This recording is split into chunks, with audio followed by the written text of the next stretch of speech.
not legal. And if you're in Michigan, you want to get a license for doing this regularly, and they chart it back to wherever it came from, that's the source of the issue, I guess, and you may subject yourself. But also, in order to, you can see there's a protocol of any buying and selling. Anyone that is producing hemp has got to be certified from the testing lab and from the state, and for these things to happen to meet the requirements. So putting that into the commerce, stream of commerce through a state, and without that documentation, without the license, is the technical violation. Now, what the ramifications are depends where it's, where it is. I mean, industrial hemp may just be that, defined by state-regulated, approved, authorized, and tested, and certified before it leaves the state. And if it's not in that frame, I think you do potentially subject yourselves to maybe beyond that, depending on how it's tested. But I mean, obviously, listen, somebody.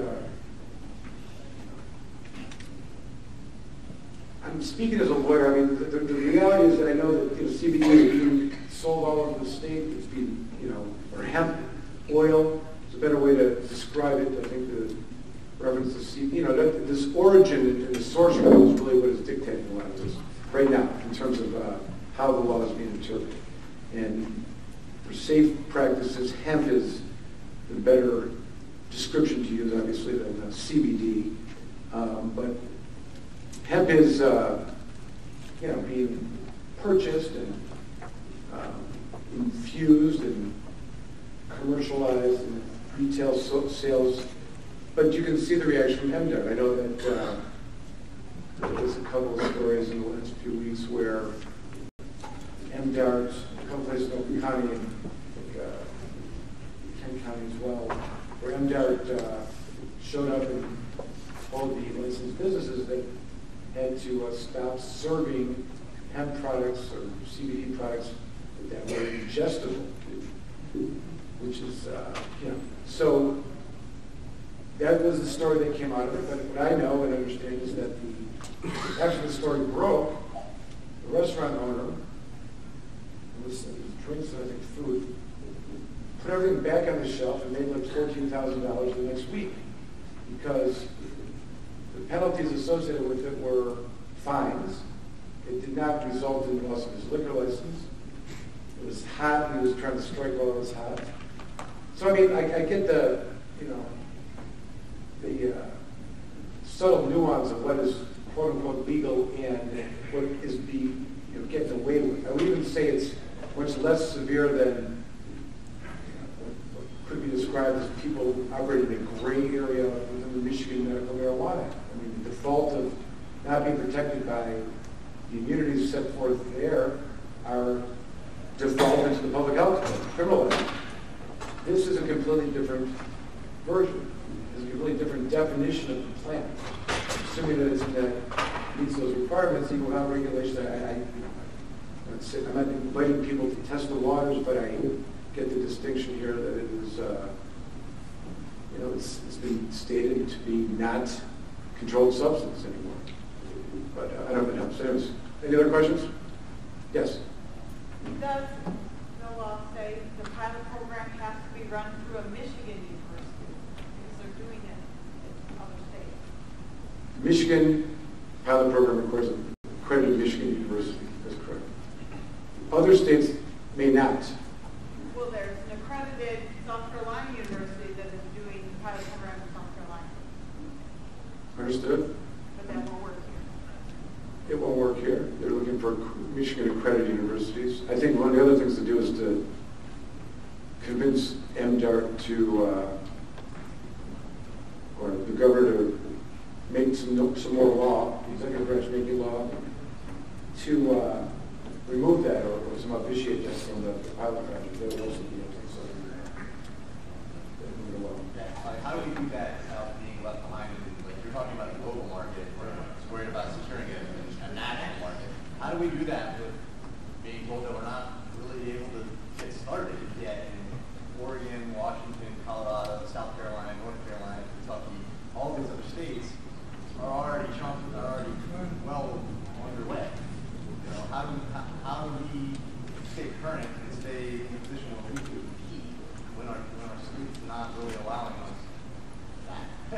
But that's kind of the point I was making, is that we have all these other laws that kind of come to fruition that even create more hurdles. Maybe we should go over to the corner and start for university like we talked about. No, I hear you. I'm with you on the frustration because, like yourself and many others, there's a lot of potential investment. There's a lot of product development that's being made. But to answer your question, you know, there's a scale. You know, you can potentially scale your plan small, you know, and develop a product and have it, you know, waiting in contract to be purchased and put on the shelf. I mean, I'm saying, like, I understand that you can get this stuff on the ground, but you can make the product, the ability to make whatever the product is that you want to make is doable under current market conditions.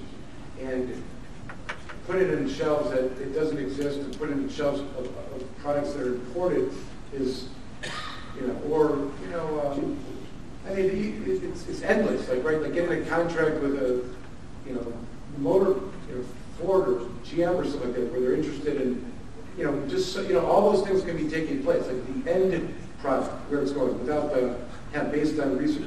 I mean, I know this isn't what people want to do, but there's a lot of sides to the evolution of the industry and the evolution of the market, independent of the farmer. I mean, I'm not discouraging. I get your point. Trust me. I'm saying, what are we supposed to do? Say, you know, the other aspects of it, because at some point people are going to start farming. At some point, like what I'm talking about, this nonsense, all this crap, I would say, it's not going to be there anymore. You're going to get a license. The implications of always to a different state that is more friendly. There are other states that are much more friendly, that do not have.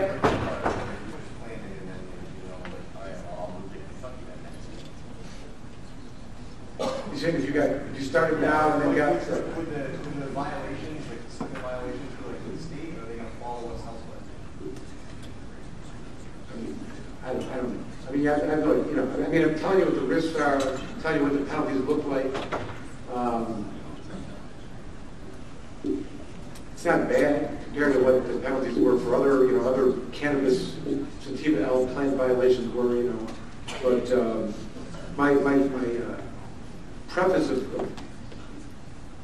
just because of the nature of this developing application and authority given to do these things that EPSA is not yet developed. That's all. Yes. I think that I assume that we have a lot of people did not really have started this business. In the business point of view, that I believe people like to know, number one, how people to start this, to do this business, number one. Number two, what amount of dollars people need to invest this business. And number three, in the first 2 or 3 years, how much money people need to see, how much money people need to invest the money to prepare to do a business. So in this way, I think people can have a little bit in the mind we can do it, because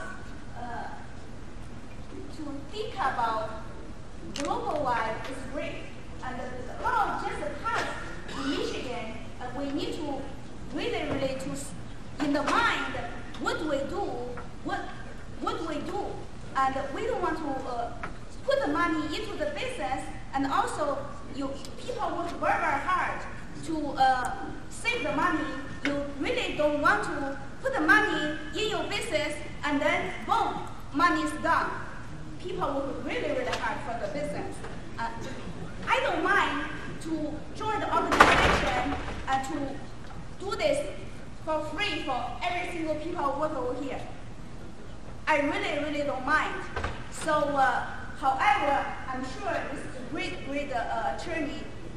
He does this very hard. I can tell he is a great attorney. So we like to know a little bit knowledge. Maybe I'm wrong. So I'm wrong. Please apologize to me. So thank you very much.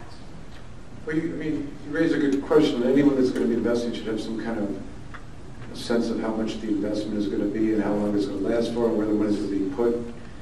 And it reminds me of something I was taught in law school to ask clients, which is, how much money do you have and where can you get some more? Just kidding. But, any other questions? Yes, sir. It's my understanding that to be able to grow under accredited university goes back to the 2014. Correct. Absolutely. I think the 2014 Farm Bill also said that the department would grow through the Department of Agriculture. I agree. And in Michigan, it just, and with universities, like you said, low-level people were interested, but when I got to the top, nobody wanted to sign off.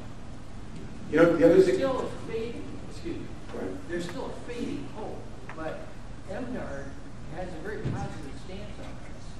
And they have you can grow as an individual with a research plan put through them. They're waiting to hear on this. I understand that, and I would... And, you know, that's fading fast in terms of time. I understand that. I understand that, I know what you're talking about. I know that they were looking for some guidance from the governor and the attorney general, and I actually had some contact with channels, and they had no idea what I was talking about. Just so you know, the desire and the communication was not exactly connected in that regard, but that's what I was saying. Like, I think that is a path. I think that if we could even, and I'm going to propose that we get we formulate a petition of some kind. Right now, we should be forming a petition to encourage the governor to take her lawmaking authority, which the executive branch does not have, but that she will do, apparently, and take away that requirement of the Farm Bill. Prepared to assist and add my signature to that petition, and if we could probably begin that process here. Well, let's do it. Yeah. All right, so let's say,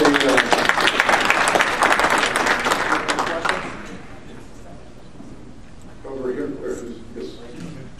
Is there any verbiage in any laws right now kind of stating the city's role on able to be able to like opt out of things, kind of like they are in the licensed marijuana program? I know that they're opting out because marijuana is technically still federally illegal, but the hemp program obviously is pushed past that. But are the cities going to be able to say, hey, we don't even want hemp processors here, or we don't want hemp farms here, or is that ability to be taken away from them? And that's like kind of touching base on an investment standpoint. You know, you said maybe we won't grow this year or stuff, but as investors, it takes a lot of months to close on properties and secure things like that, which, you know, you wouldn't want to go spend a couple $1 million on a plot of acreage and find out the next year that your city's not allowed to cultivate the hemp on the property itself. I would say this. I don't know that there's anything that anyone could specifically rely upon to give you that exact answer. I know the trend has been, any legislation that's been promulgated regarding licensing for the cannabis sativa plant requires some opting in of the city.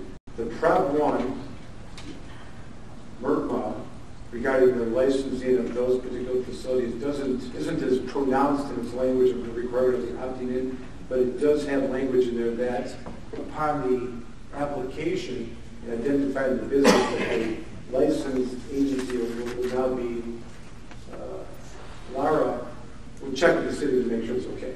So I think that is in the realm of what we're talking about, but I would also say that there are certainly communities that their deeds, all property that's registered, recognizes the Michigan's Right to Farm Act, right? Which is intended to protect farmers' rights.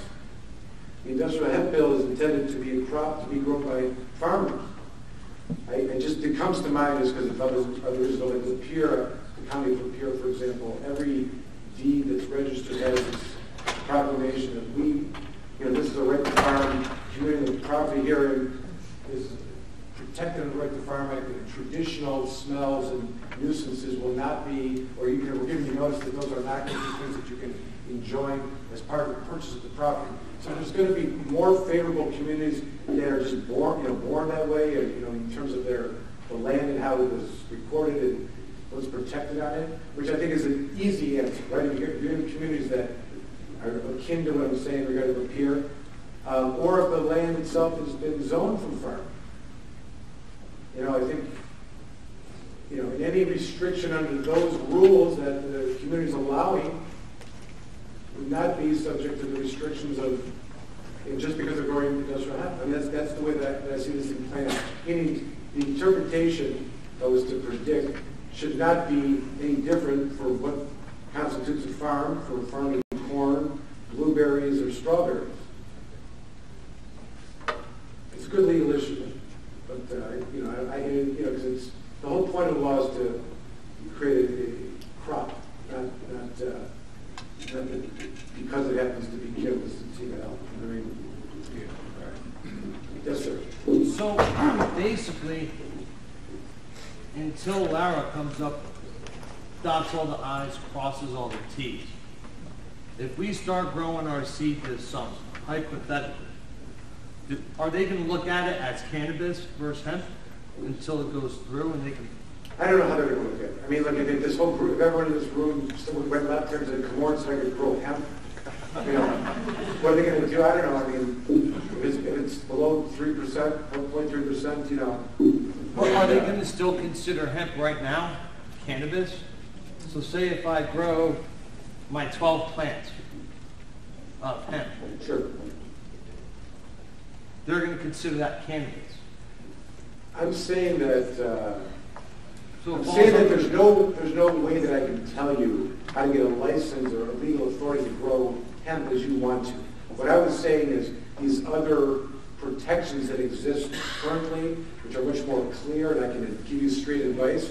And if you grow 12 plants of cannabis sativa L phylum species, and it just so happens to have 0.3% less of, then I think you're good to go. I don't think there's any issue there. And if you're 72 because you're a caregiver for 5 and you're a patient yourself, and you haven't, that's a way to begin. I'm just saying, that's the burning desire. It's not what people want. It's not the investment and whatnot, but it lets you get going, it lets you develop the product, let you, do some research and development, how much land.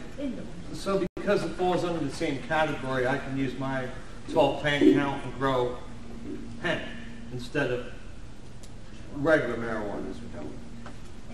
Listen, it's a semantic, where we're literally having the semantic, the words of marijuana. I'm saying this. I'm backing it all up. The word marijuana has really no meaning.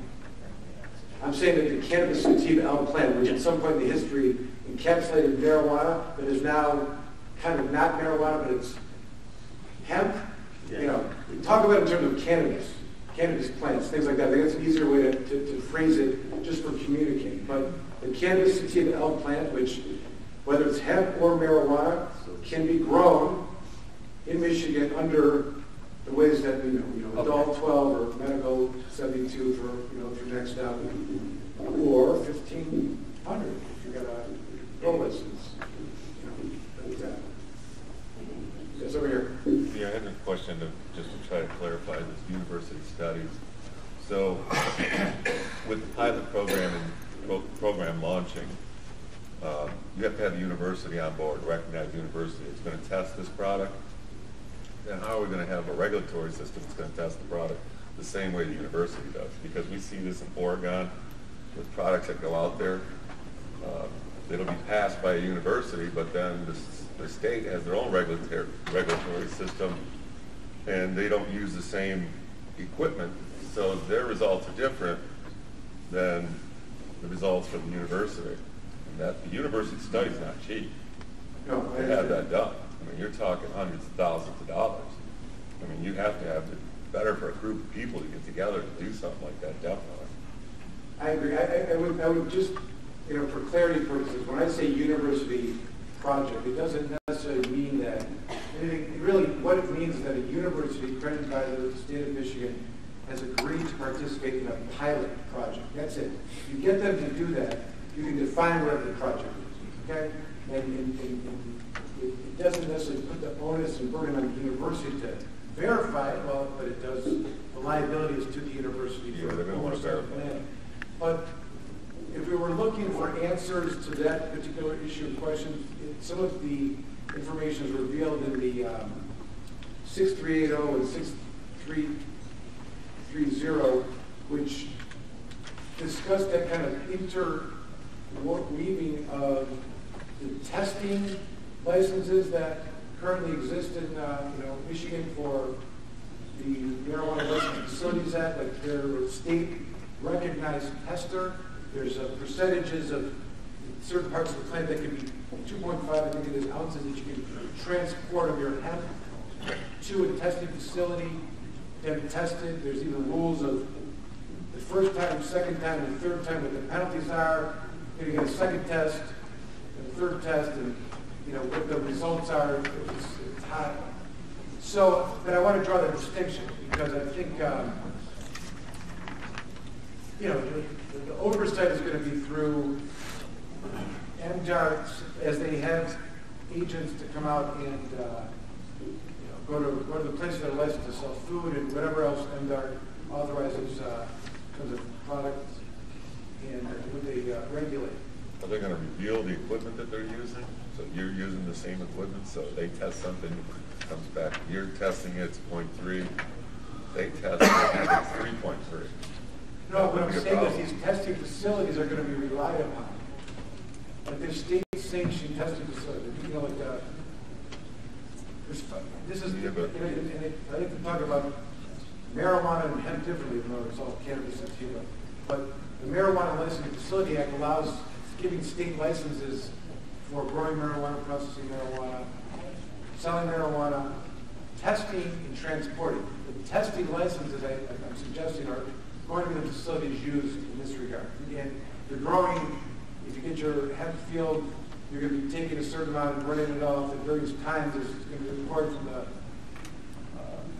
part of the program, whether it's part of the pilot program or next year when the regulations are clear. But there's going to be testing requirements in different parts of the season, different parts of the plant. I don't know that it's going to be anything beyond that. You know what I mean? I think it's Well, if they start to regulate, they start collecting taxes on it, they start to develop their own system. We're seeing it in Oregon, Washington, Colorado, where you send product into that state if you're registered in that state. Now that university study you just paid for is out the door because they tested it with a different type of equipment. It's not coming back the same. That's a problem. I understand. And really, another point to what you're saying is that in those instances when another state is authorized by a pilot program to grow hemp, they test it, there's a certification by the university on top of it. This is grown through the pilot program. The university is signed off on its contents. It's gotten approval from the state, and it's sent to another state, and it arrives there, and you're saying it doesn't match the testing requirements being rejected. It's problematic. But it's that type of mechanism of the testing that is going to drive this. And your point is that there's going to be disparity from state to state in the industry that could cause problems for Transporting or shipping to I another agree state. with that. But the federal government is going to try to drive this. And I think if there's any optimism in that regard, instead of having 50 different individual testing requirements, you're going to have this one. The federal government is going to be, the USDA is going to create this federal rules, and then the states are going to have the choice of either adopting something similar, creating their own, or a combination thereof. But there should be uniformity. I like to believe that issue. But we're talking about the federal government, so who knows? All right. Yes, sir. So, in order to process hemp here in Michigan, do we have to have a license under the MMFLA in order to process the new regulations? Currently, that would be the only recognized way. Yeah, and again, I don't think it was ever intended to be this way, but in this existing regulatory system that allows, under a certain license, to receive the cannabis sativa alkaline, albeit, designed as marijuana, to process it. Right, because I was reading under the House Bill 6330 that they would have handler's license. Yes. And hemp handling license, we can go ahead and process hemp. Essentially.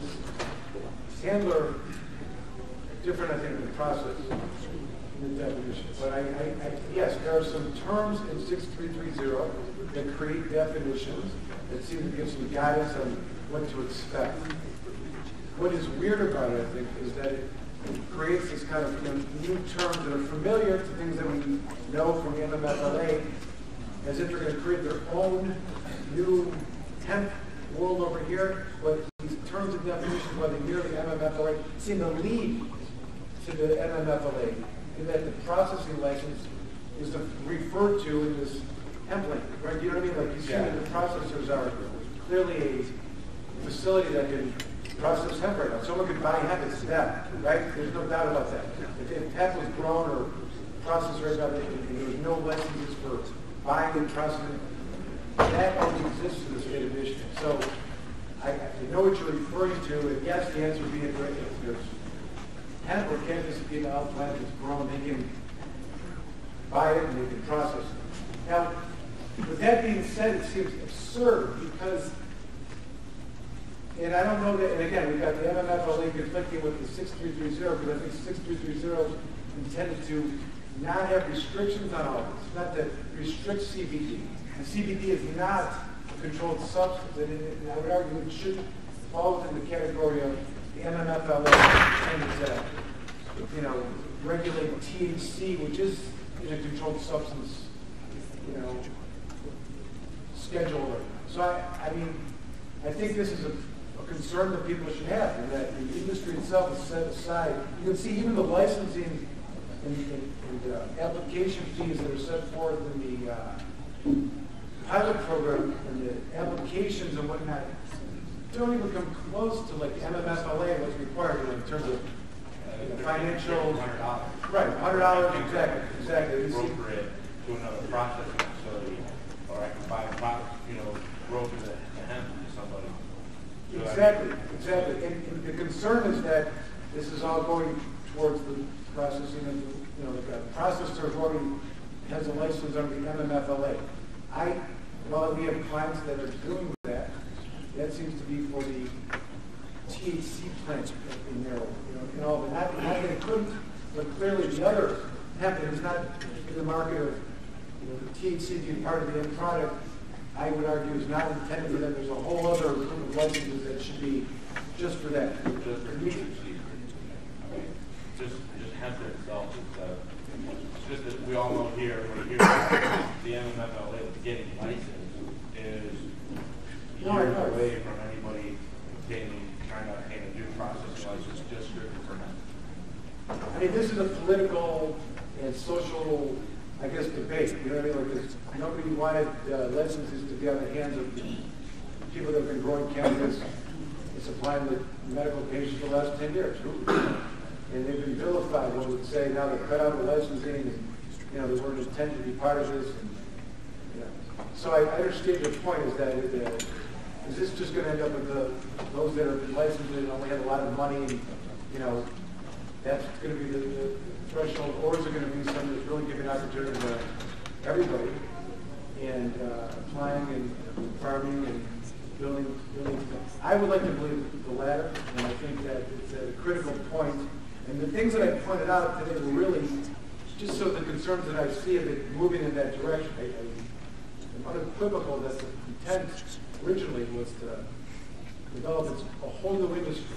And I don't even like the idea that you're talking about marijuana, what we know is marijuana, or planting THC as opposed to hemp. I think that for industry development work, they need to remain separate. The problems come with, not that they're warranted, but the legal issues of the controlled substance and overstate lines, baking and investing in is all problematic with more than 0.3% THC.